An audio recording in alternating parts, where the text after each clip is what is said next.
Hello everyone, welcome back to my channel. बात करते हैं हम अपने झूठे जनाब के बारे में, यानी कि नानू भैया। आजकल बड़ा हो हल्ला मचा हुआ है कि हमारे झूठे जनाब ने धुरंधर की सक्सेस को किस तरह कैश करने की और अपने फेवर में भुनाने की कोशिश करी है। देखिए, मुझे तो अब इस फैमिली के या खासतौर से झूठे जनाब के किसी भी काम से, किसी भी बात से कुछ शॉक्ड होता ही नहीं है। जो इंसान सालों पहले ये डायलॉग मार चुका हो कि भाई पापी पेट का सवाल है, यानी कि अपने नेशनल इंटरेस्ट में बोलना या उसके लिए एक्टिंग करना आपके पापी पेट का सवाल हो जाता है, तो फिर ठीक है, आपका पेट पापी, आप उसके लिए कुछ भी करते हो और कुछ भी करोगे, आपका कोई कह सकते हैं हम ज़मीन या फिर ईमान नहीं है। और फिर उसके बाद में इन्होंने ब्लॉग्स बना के जो अपनी हकीकत दिखाई है, जितना झूठ और प्रॉब्लमेटिक चीज़ें इन्होंने अपने कंटेंट के ज़रिए पेश करी हैं, तो वो इन्होंने इस बात को साबित भी कर दिया कि हाँ, सचमुच इनके लिए पापी पेट का ही सवाल है। न केवल इनके लिए बल्कि इनकी बहन हो गई चालू अप्पी, उनका भी यही है। यह पूरी फैमिली हम कह सकते हैं कि एक तरह से गुनाहों की सौदागार बनी बैठी है, सिर्फ अपने अपने मतलब से है। ना किसी को अपना मतलब एज अ पेरेंट्स बच्चों से है, ना बच्चों को पेरेंट्स से। सब जो है वो अपने झूठे दिखावे में लगे हुए हैं। ये अपने कंटेंट के ज़रिए जो है वो किसी की भी धार्मिक भावनाओं से खिलवाड़ करेंगे। कैसे करेंगे? इनके फैंस आके मुझसे लड़ने लगते हैं। मैं पहले ही ब्लॉग्स में कई बार इनके जो है जो ये करते रहते हैं वो अच्छी तरह से डिस्क्राइब कर चुकी हूँ, आप लोग जाके देख लीजिएगा। है ये अपने इमोशंस पे, ये हम सभी फैमिली अपनी फैमिलीज़ के प्रति इमोशनल होते हैं। ये अपनी फैमिली की झूठी स्क्रिप्टेड कहना चाहिए वो बॉन्डिंग दिखा करके फैमिली इमोशंस बेचते हैं। अपनी बीवी की बीमारी को कंटेंट बना करके बेचने में कहीं से कहीं तक पीछे नहीं रहते। अपने बच्चों को कंटेंट बनाते हैं और रेस बेटिंग करने में भी कहीं भी ये भाई बहन पीछे नहीं रहते हैं। तो हम कह सकते हैं कि ये लोग किसी भी हद तक अपने पापी पेट के लिए जाएंगे, और ये पहले ही बात ये कह चुके हैं। तो धुरंधर की इन्होंने जो पॉपुलैरिटी को इनकैश करने की कोशिश करी, तो ये इतने अपॉर्चुनिस्ट तो होना जस्टिफाई इनका होता है, इनके कह सकते हैं पास्ट रिकॉर्ड को देखते हुए। तो इस ब्लॉग की अगर हम बात करें तो स्टार्टिंग में जो होते हैं ये अपनी किस तरह मतलब हम देख सकते हैं पहले ब्लॉग में मैडम की बीमारी को बेचने की कोशिश करते हैं। इन्होंने अपना फेस्टिवल अच्छी तरह से बना लिया। इनकी बहन ने तो फेस्टिवल पे भी रोनी मनहूस सूरत बना रखी थी। खैर, इन्होंने अपना फेस्टिवल अच्छे से बनाया, लेकिन फिर ये लोग अपने उसी वाले पैटर्न में आ गए कि बीमारी बेचो पैसा कमाओ, बीमारी बेचो पैसा कमाओ।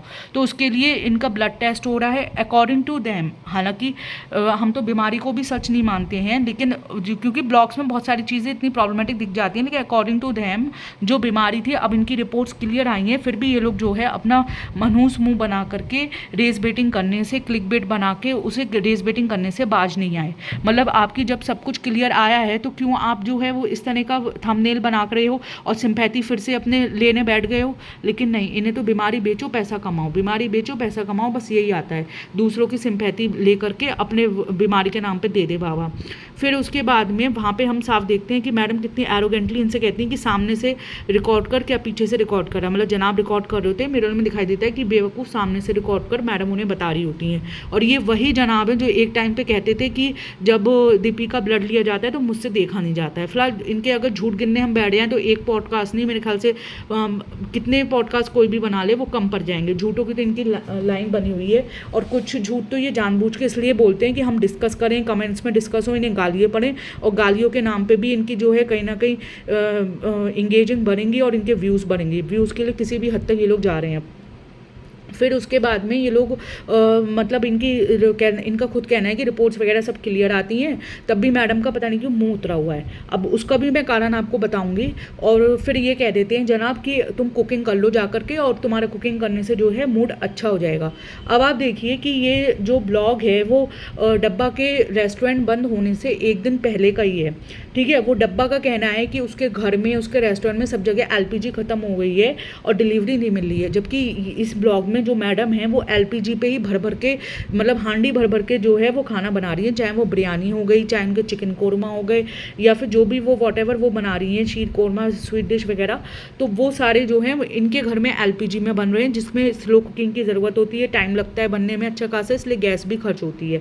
लेकिन वही जो है वो उसने अपने झूठ को सच दिखाने के लिए वहाँ पे उसने इंडक्शन यूज़ करना शुरू कर दिया, और वहाँ पे वो अंगीठी यूज़ कर रही है रेस्टोरेंट में।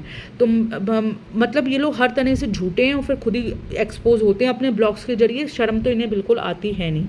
तो फिर ये जो जनाब का कहना है कि मैडम की बीमारी की बहुत ज़्यादा ये कंसर्न होते हुए उन्हें कुकिंग करने से रोकते हैं, लेकिन वही मैडम जो हैं वो शॉपिंग करें, बिजनेस चलाने का इतना टेंशन पालें, 50-50 60-60 जो हैं वो अपने जेवर के पीसेस की शूटिंग करें, फ़ोटोशूट करें, और उसके अलावा जो है वो मतलब हर तरीके से पैसा कमाने के लिए किसी भी हद तक काम करें, प्रमोशन करें, चाहे वो डायसन हो गया या फिर वैक्यूम क्लीनर हो गया, उन सब चीज़ों में कहीं भी मैडम पीछे ना रहें।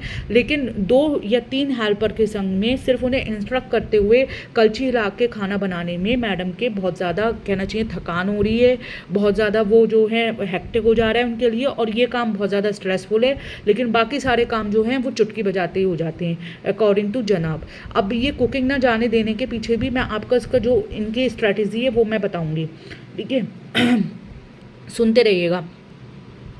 फिलहाल फिर हमारे आते हैं सिंगर जो कि धुरंधर के हैं, उनका काफ़ी फेमस पॉपुलर हो गया है ये गाना ऑलरेडी। जब फिल्म इतनी सुपर डुपर हिट है तो गाना तो पॉपुलर देखिए होना ही है, और ये सिंगर अनडाउटेडली काफ़ी अच्छे हैं, उसमें किसी को शक नहीं होना चाहिए।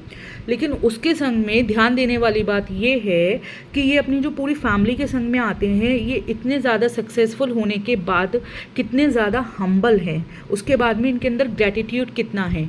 जो वो डब्बा है वो हर समय रोती रहती है, अपना नाशुक्रानापना दिखाती है, हर अपनी कमी का ब्लेम अपने खुद के नन्हे से बच्चे के ऊपर डाल देती है। ऐसी जनाब जो है रोते रहते हैं, सिंपैथी कार्ड खेलते हैं, और उसके अलावा एरोगेंस का तो कोई लेबल ही नहीं है इन लोग के पास में।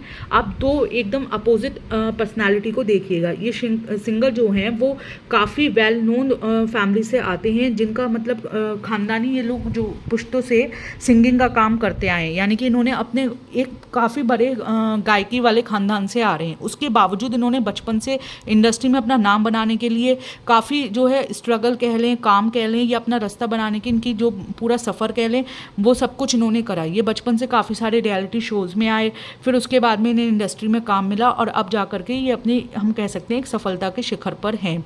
लेकिन उसके बाद में इनकी हम्बलनेस देखिए, कहीं से कहीं तक भी इनकी बातों में आपको ना तो एरोगेंस दिखाई देगा, ना घमंड दिखाई देगा, और उल्टा जैसे कहते हैं ना, एक बड़ा व्यक्ति वो होता है जो अपने सामने वाले को कभी छोटा ना फील होने दे। तो ये अपनी हम्बलनेस से जनाब को इतना ज़्यादा ओवरवेल्म कर देते हैं कि जैसे वो सिंगर कुछ नहीं है और जनाब ने बहुत कुछ उखाड़ रखा है, ठीक है। वो तो एज अ गेस्ट हम कह सकते हैं, या एज अ पर्सनैलिटी कह सकते हैं, एक ख़ानदानी शख्सियत होने के नाते हम कह सकते हैं कि इतने ज़्यादा हम्बल हैं, जो सामने वाले को कोई भी जनाब की जगह कोई भी होता वो उसको इस तरह ही एक तरह से तारीफ़ करते, और ये दिखाते कि वो छोटे हैं और सामने वाला इंसान बड़ा है। लेकिन जनाब को ये सब कुछ एक्सेप्ट करते हुए 1% भी नहीं लगा कि इन्होंने जीवन में करा क्या है। ये सब चीज़ें सेल्फ इंट्रोस्पेक्शन का चीज़ होती हैं। आपने अपनी टिगडम विगडम करके देखिए, पैसा कोई भी कमा सकता है। आजकल किस तरह के कंटेंट में जितना वाहियात से ज़्यादा वाहियात कंटेंट होगा, छपरी कंटेंट होगा, उस पर ज़्यादा से ज़्यादा व्यूज़ आएंगे। आप जितना कह सकते हैं बेगैरती कर लें, जितना आप नॉनसेंस दिखा लें, उस पर आपके व्यूज़ आ जाएंगे। और जितना आप मतलब कड़वी सच्चाई है, और जितना आपका डिसेंट होगा, जितना ज़्यादा आपका वैल्यूएबल और नॉलेजेबल होगा, क्योंकि वो बोरिंग होता है ना। बिना आप सोचिए कि जो इन लोग के ब्लॉग्स देखते हैं, अगर वो बिना किसी कारण के भी खान सर की या ऐसे टीचर्स की वीडियोस देखने लगें, तो उनके एक कहना चाहिए जनरल नॉलेज ही कितनी ज़्यादा इंक्रीज़ हो जाएगी। उन्हें कितना ज़्यादा अपना कहते हैं ना, ज्ञान का ना तो कोई उम्र होती है और ना कोई आप उसका वो होता है कि आपको स्कूल से ही लेना है या फिर पर्टिकुलर किसी जगह से लेना। आप ज्ञान कहीं से भी ले सकते हो, किसी भी उम्र से ले सकते हो। तो वो फिर जो 5-6 लाख आज भी इस फैमिली के ब्रेन रॉटन कंटेंट को कंज्यूम कर रहे हैं, वो नहीं देखें। वो अगर नॉलेजेबल कंटेंट को देखना शुरू करें, और फिर उनकी लाइफ में ही काफ़ी पॉजिटिव हम कह सकते हैं चेंजेस देखने को मिलेंगे। लेकिन फ़िलहाल जब तक ये इनका चल रहा है, तो हम तो दिखाते रहेंगे एक अवेयरनेस फैलाने के लिए कि कहाँ पे ये किस किस तरह से गलत है। क्योंकि देखिए, पॉडकास्टर जब से आए हैं तब से ही ये फैमिली एक्सपोज होनी शुरू हुई है। बिना ये तो इस तरह से कहना चाहिए कि कुंडली जमा के बैठे हुए थे कि जिन्हें कौन से ये महान व्यक्ति या महान फैमिली हो गए हैं, और जो सब कुछ ये दिखा रहे हैं वो सब कुछ रियलिटी है। इनकी जब से पोल खोलना शुरू हुई है, तब से इनके रेलेवेंसी भी कम हुई है, और व्यूज़ में भी कमी आई है, और लोगों को इनकी सच्चाई भी पता लगनी शुरू हुई है। तो फिर फ़िलहाल जनाब अपने एरोगेंसी के शिखर पे बैठे हुए हैं और वो सामने वाले सिंगर जो हैं वो अपनी सफलता के शिखर पे बैठे हुए हैं। वो एज अ अपने हम्बल नेचर और ख़ानदानी होने के नाते अपनी सक्सेस का क्रेडिट भी अपनी पूरी टीम, चाहे वो उनके म्यूज़िक डायरेक्टर शाश्वत हो गए, उनके डायरेक्टर हो गए, सबको दे रहे हैं। कोई भी प्रोजेक्ट बनेगा, एक जाहिर सी बात है कि उसके पीछे उसके सारी टीम का ही काम होगा, चाहे इनके गाने में इनके एज अ सिंगर इनका क्रेडिट हो या फिर एज अ म्यूज़िक डायरेक्टर इनके शाश्वत जो हैं उनका हो या फिर लिरिकिस्ट का हो। तो किसी एक गाने को बनाने के लिए भी कई लोगों की टीम लगती है, कोई एक उसके लिए ना तो पूरी तरह जिम्मेदार होता है, ख़राब होने पे भी कोई एक पूरी तरह रेलिवेंट नहीं होता है। तो उसके बाद में जो है दिखाया जाता है कि मैडम ने खाना बनाया। अब ये उन्होंने खाने की भी तारीफ़ करी, ये भी एक अच्छे होस्ट की निशानी है। लेकिन फिर उसके बाद में जो है ये अपना खाना वाना खा के सबसे मिल के जाते हैं। अब जनाब के एटिकेट्स देखिएगा, एक मतलब इसमें कोई क्लास नहीं होती है, ये आपका खुद का कहते हैं बचपन से सीखे हुए संस्कार होते हैं कि आपका गेस्ट आया, आप उसके लिए गेट खुद खोलो, उसे नीचे तक मतलब घर के बाहर तक छोड़ने जाओ। ये आपके नॉर्मल संस्कार होते हैं जो एक बच्चा भी अपने बड़ों को देखते हुए बचपन से सीखता है।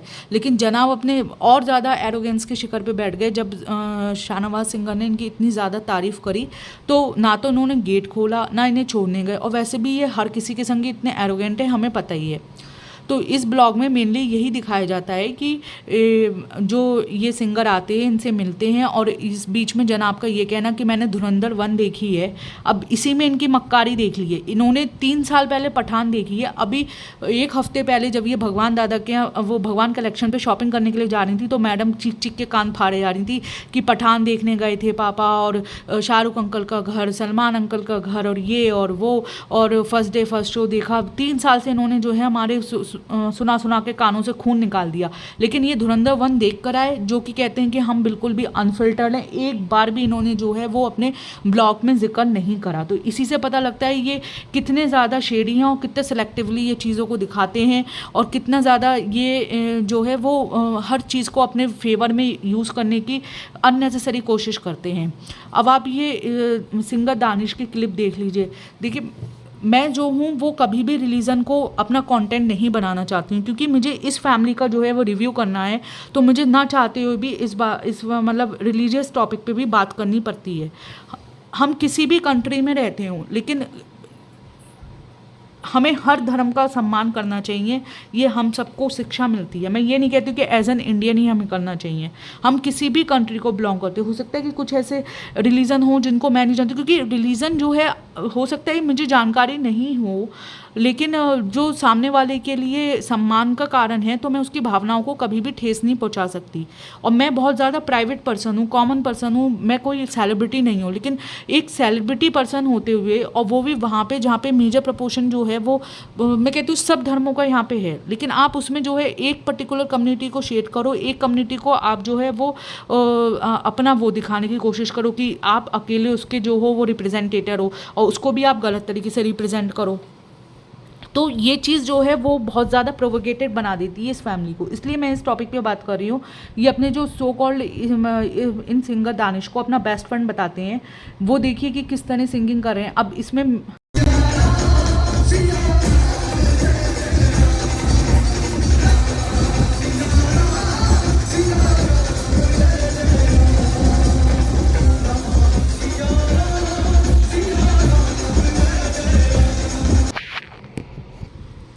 इससे ही पता लग जाता है कि दूसरे के धर्म को रेस्पेक्ट देने से आप अपने धर्म के प्रति वफादार नहीं हो, ऐसा नहीं हो सकता। लेकिन हाँ, जब आप खुद के धर्म से अननेसेसरी फ़ायदा उठाने की कोशिश करते हो तो आप दूसरे के धर्म को शेड करना शुरू कर देते हो, और वही ये इब्राहिम्स अपने कंटेंट में काफ़ी टाइम से करते आ रहे हैं। ये मैंने पहले भी एग्जाम्पल दिया था कि सलमान शाहरुख की बहुत ज़्यादा नकल करते हैं, लेकिन दोनों ही कितने ज़्यादा सेकुलर और कहना चाहिए सारे धर्म का रिस्पेक्ट करने वाले हैं, चाहे वो उनका गणेश पूजा करना हो या फिर हर मूवी के रिलीज से पहले शाहरुख का वैष्णो देवी यात्रा करना हो। तो ये सारी बातें बताती हैं कि आपके जो पर्सनल थॉट हैं, पर्सनल प्रैक्टिस है वो, और अगर वो नहीं भी जाते तब भी वो कुछ भी ऐसा नहीं करते कि एक धर्म को चढ़ा रहे हैं और एक धर्म को वो जो है वो अपने उसमें बहुत ज़्यादा प्राइवेट रख रहे हैं या फिर एक धर्म को वो कहीं ना कहीं शेड कर रहे हैं। तो कोई भी सेलिब्रिटी जो जेन्युइन सेलिब्रिटी हुआ या जेन्युइन पर्सन हुआ वो ऐसा कभी भी नहीं करता है। लेकिन ये फैमिली जो है जानबूझ के सेलेक्टिवली चीज़ें जो है वो छिपाती है, और सेलेक्टिवली चीज़ें जो है वो कुछ ज़्यादा ही मतलब कहते हैं लाइमलाइट में लाने की कोशिश करती है, अपने आप को कट्टर दिखाने की कोशिश करती है, अगर मैं एक क्लियर शब्दों में इस बात को कहूँ तो ये बातें ही मुझे मतलब इस फैमिली की बहुत ज़्यादा फ्रस्ट्रेटिंग और इरिटेटिंग लगती है। अच्छा, अब बात करते हैं कि जनाब जो है वो मैडम को कुकिंग पे जाने से क्यों रोकते हैं। अब देखिए, ये जो है जनाब का नया सीरियल आने वाला है, इश्क दम इडली रसम, ठीक है। तो जैसे कि नाम सुन के लग रहा है कि ये इनकी वो साउथ इंडियन और किसी मुस्लिम की कहना चाहिए लव लाइफ पे होगा। अब ये मुझे नहीं मालूम, और जब होगा तब हम सीरियल को देख के रिव्यू करेंगे। तो अभी तो हम खाली जो है अज्यूम ही कर सकते हैं। फ़िलहाल तो मेरा ये कहना है कि इससे पहले जब भी जनाब चाहें वो डांसिंग रियलिटी शो में हो या कोई फ्लॉप मतलब सीरियल कर रहे थे, तब मैडम जो हैं वो 5-5 10-10 किलो की अपनी हांडी लेकर के बिरयानी और पता नहीं क्या क्या सेट पे पहुंच जाती थी, और कहीं ना कहीं जनाब पे निगरानी करती थी, यानी कि वो एक छिपी हुई स्पाई थी। अब जनाब ने उसी चीज़ से बचने के लिए इनकी कुकिंग को काफ़ी टाइम से करने से रोकना शुरू कर दिया कि ना ये कुकिंग कर पाएंगी और ना अपनी ये 10-10 किलो की देगची लेकर के सेट पे पहुंच पाएंगी, क्योंकि जनाब को चाहिए अपनी प्राइवेसी। और फिर उसके अलावा मुझे नहीं मालूम जनाब अब गलत होते हैं, इन पर निगरानी की ज़रूरत है, वो इन सबका पर्सनल मैटर है, लेकिन इस तरह रोज़ कोई अपना 10-10 किलो का खाना लेकर के पहुँच जाए, कितनी ज़्यादा एम्बेरसमेंट होती होगी, ये तो मैं समझ ही सकती हूँ। तो इसी चीज़ से बचने के लिए मुझे लग रहा है कि इन्होंने इनकी कुकिंग को बिल्कुल ही मतलब कहना चाहिए ना इस तरह रिस्ट्रिक्शन लगा दी है कि कहीं ये फिर से पहले की तरह करने ना लग जाएं, और जनाब का वो जो है वो